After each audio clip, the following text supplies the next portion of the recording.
اللہ کے نبی صلی اللہ علیہ وسلم نے عورت کو اتنا حکم دیا ہے کہ شوہر کی اطاعت اتنا کرے گی کہ اگر شوہر اپنی بیوی کو اپنی کسی خاص ضرورت کے تحت بلا رہا ہے، دن بھر آفس میں کام کر کے تھکا ہوا آیا ہے، اس نے شادی اس لیے کی ہے تاکہ اس کو سکون حاصل ہو، لِتَسْكُنُوا إِلَيْهَا، تمہاری بیویاں تمہاری سکون کا ذریعہ ہیں۔ جب بیوی سے سکون ہی نہ ملے تو کہاں جائے وہ؟ اس لیے فرمایا آئے اللہ کی بندیوں، اللہ کے نبی کہتے ہیں میری مومنہ عورتوں کان کے پردے کھول کر سنو، تمہارا شوہر اگر تمہیں اپنی خاص ضرورت کے لیے تمہیں بلا رہا ہے،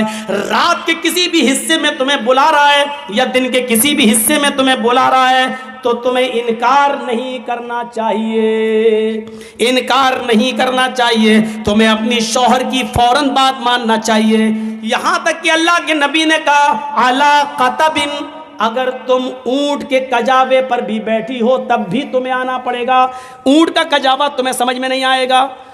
عرب کی عورتیں جب ڈیلیوری کا وقت قریب ہوتا تھا، ان کے بچے کی پیدائش کا وقت جب قریب ہوتا تھا اور بچہ جننے کا وقت جب قریب ہوتا تھا تو وہ درد سے بچنے کے لیے اونٹ کے کجاوے پر بیٹھ جاتی تھی، اور ایسا بیٹھنے کا مقصد یہ تھا کہ بچہ آسانی کے ساتھ پیدا ہو جائے اور ان کو درد نہ ہو۔ اللہ کے نبی نے فرمایا میری ماں بہنوں شوہر کا اتنا خیال رکھا اللہ کے نبی نے، اس کو غلط راستے پہ نہ جانے دیا جائے، اس پر تمہیں اتنا خیال رکھنا پڑے گا۔ فرمایا کہ اگر تم اونٹنی پر بیٹھی ہو، تمہیں ڈیلیوری کا وقت قریب ہو، تمہارے بچے کی پیدائش کا وقت قریب ہو، تمہاری ڈیلیوری کا وقت قریب کیوں نہ ہو، اگر ایسے موقع پر بھی وہ تمہیں بلا رہا ہے تو تمہیں اپنے شوہر کے پاس اس حال میں بھی جانا پڑے گا۔ حالانکہ یہ ایک مقصد ہے بتانے کا، یعنی اتنا بڑا مقام ہے، لیکن اتنا بڑا ظالم کوئی شوہر نہیں ہوگا جو اپنی بیوی کو اس حال میں بلائے گا کہ بچہ پیدا ہونے والا اور ہم اس کو اس حال، اتنا ظالم نہیں ہوتا کوئی مرد، اتنا ظالم نہیں ہوتا ہے۔ لیکن ایک مرد کی اہمیت بتائی ہے کہ دیکھو وہ دن بھر تھکا مارا آیا ہے، وہ باہر اس نے ہزاروں قسم کی لڑکیوں کو دیکھا ہے،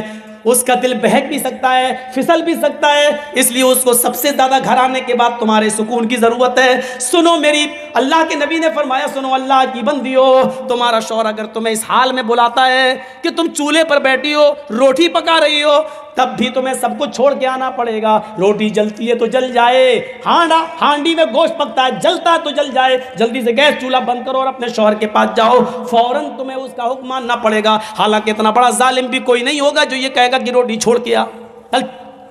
اتنا بڑا ظالم بھی کوئی نہیں ہوگا۔ بتانے کا مقصد یہ ہے کہ وہ جس وقت بھی تمہاری ضرورت کو محسوس کرے گا تمہیں اس کے پاس جانا پڑے گا۔ اور مردوں کو بھی حکم ہے کہ وہ اپنی بیوی کو ناجائز طریقے سے نہیں ستائیں، اس کے بخار کا خیال رکھیں، اس کے درد کا خیال رکھیں، اس کی نیند کا بھی خیال رکھیں، کیونکہ صبح تمہیں تو اٹھنا نہیں ہے، تمہارے بچوں کو تیار کرنا اس کی ذمہ داری ہے، اسکول بھیجنا اس کی ذمہ داری